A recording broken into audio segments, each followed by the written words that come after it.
Welcome back to episode 2 of Project Jaguar. Today we're going to be tackling a little bit of the interior. We're still currently waiting for the wrap to be delivered, unfortunately, so we're going to crack on with a few things inside of the car today. So the first thing that we're going to try and tackle today is going to be, in fact, the wooden interior. So you see it's quite faded and quite cloudy at the moment, say compared to the steering wheel. I think I've come up with an idea to be able to rectify that. Obviously it won't be factory, it won't be perfect, but just to make it look a little bit cleaner on the interior, just for the time being, while we're waiting for other things to turn up for the car. Later in the video I'll run through as well what we've bought for the car and what we're waiting on and where we got it from and stuff like that. And then throughout the project I will update you guys on what I've spent where and how much I've paid for things, and we can keep a record of how much money we've sank into this car, but we'll come down to that later in the video. So my idea is we're going to give it a try, because worst case is we ruin it, we wrap it, not too big of an issue at that point. And worst case is, I guess, actually no, we set fire to the car on the interior. So second worst is we kind of just ruin it a little bit. But for the sake of a bit of fun, we've got a heat gun here. Nothing special, just a standard heat gun. We're going to give that a go, blasting this wood to maybe hopefully bring back some of the colour and remove some of the lacquer that's on there. There's only one way to find out if this is going to work. I mean, scientifically this should work, so fingers crossed it does come out okay. So give it a test, I say, in this bottom corner here, and we should be able to quite easily tell the difference. So let's switch it on. We'll do it on the low heat for now, just to try it.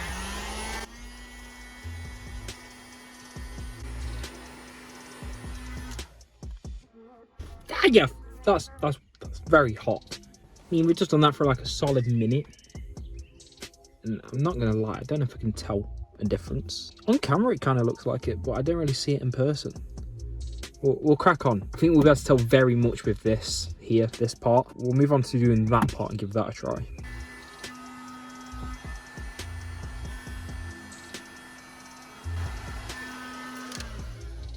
Okay, I think I may have done it a bit too much.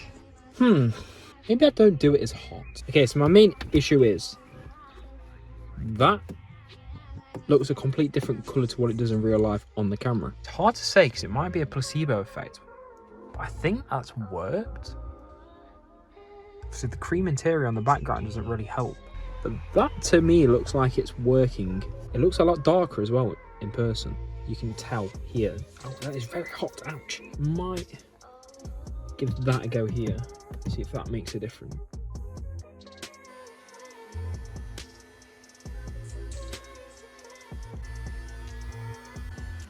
You know what? I honestly can't tell if this is working or not. I really can't. Ouch. Why do I keep touching it? I really think it is a placebo effect, because I feel like this has done it, but this isn't doing anything. But that generally might be a placebo. Let me know down below if you generally think that's actually made a difference. Probably when I'm editing it, I'll be able to tell. But as it stands currently, I cannot. I mean, I've just checked back the footage of what I've just done, and I'm 99% sure that it has worked. Probably not to the best of degree of buying a new one, but we're trying to save some money over here, like. But I'm confident that is working. It's just very deceiving on the eyes. I'm a strong believer and that's worked. You just have to let me know. I mean, when there's no reflection, it'd probably be best to tell. So maybe a little bit later when it gets darker, I'll come back and double check. But I think that is working. As far as it goes for this, I'm not sure if that's just like too far gone. This piece here. Like I say, we are probably eventually going to wrap it. It's definitely an improvement. Okay, something just started to smoke, and I ain't too sure what that was. I mean, just after 2 minutes, that generally looks a lot better. Like, that generally looks a lot clearer now. Comparing it to that looks 10 times better. So maybe I am on the right thought process. Maybe I should do a bit of research on how to properly treat this. But it does look better. I mean, it'd probably look a lot better if it was clean, which we'll get around to at some point. And possibly I might change this design as well. This might get the chrome, because everything else is chrome. So it might make sense to get that in chrome also. Now we've took a little bit of time, we can break down exactly what I've paid so far for this car. So starting off with the car itself, I managed to get this for £2,400 for a 4-litre V8. That ain't too bad. You know what I mean? At the time, it was probably worth about 3,500, 4,000, but I got a really good deal because I was very close to the person that I bought this car from. The car did come with one issue, which was we had the check engine light. After months, I managed to figure out what that issue was. Obviously, I kept plugging the car reader in, kept getting an O2 sensor advisory. So, okay, it's a lambda sensor issue. I'll just buy a new lambda sensor, put it in there. And at this time, I was making videos on TikTok, and about 150,000 people saw me spend 3 hours taking out the wrong lambda sensor because I knew nothing about it, and change the working lambda sensor with another broken lambda sensor that I bought brand new from Germany. Bearing in mind, this came all the way from Germany, delivered broken. So I bit the bullet and actually took a dive in buying a multi-reader tester to test the lambda sensors that I did have. Now, they're working when I plugged that in, and I was getting the right ohm reading, so I knew what my benchmark was for the ohm reading that I needed for that. Then with both of the broken ones, I plugged them in, and they was hundreds and sometimes thousands out of the range. So I knew straight away the new one that I bought was broken. Unfortunately, I couldn't return it. I tried to, and then obviously because it was being from Germany, they said they wasn't going to accept the return. I was like, it came broken. So that was £90 straight away down the drain, which didn't do anything. So then I hit up my local Jaguar breakers dealership. Big shout out to Auto Reserve Jaguar. They're literally just around the corner from where I am. Obviously, you're going to know that's Nottinghamshire based now, but they were right around the corner, and I rang them up and I was like, can you get me a lambda sensor for a 2000 Jaguar Xk8? They said yes, same day, went and collected it. I bought this one here. This is excluding VAT. So I paid about £90 for mine. Straight from them, went and picked it up, plugged it in the car, turned the car over, instantly, check engine light gone. The code cleared itself. Then we spent another £90 on another lambda sensor, which then worked. So then we got rid of the check engine. So obviously it came without an MOT, and it passed everything with flying colours at first. The only thing that it was showing was the lambda sensor was out of the O2 emissions reading, because obviously it was running too rich, putting too much oxygen out of there, creating more fumes coming out of the back end of the car. But as soon as we did that, went for the MOT the same day, and we passed. I'm going to try and run through this in kind of chronological order of when I purchased things and what I did. So this one I can't really get any pictures for. After fixing the lambda sensor, we then serviced the car, and my God, I've never serviced a car in my life. Never did it. So shout out to my friend that showed me how to do it. He helped me along the way. That ended up taking 7 hours. Now, traditionally, obviously, if you've serviced a car, you've got a 4-cylinder engine, there's 4 spark plugs in there. But no, this is a V8, so there was 8, 4 in each bank, and I bought a socket to go in there. Too wide, surprisingly, for a V8 to fit down there.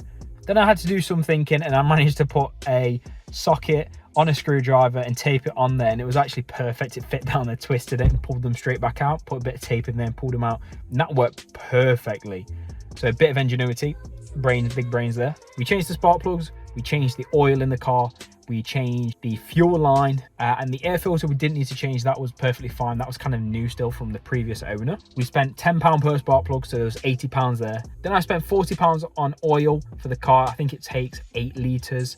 Then the fuel filter cost, I think it was £15-20, so about £150 or say for the servicing. On a whim, one night I was bored, so then I ended up purchasing these. So that's when I actually went and bought underglow for the car, just on a whim.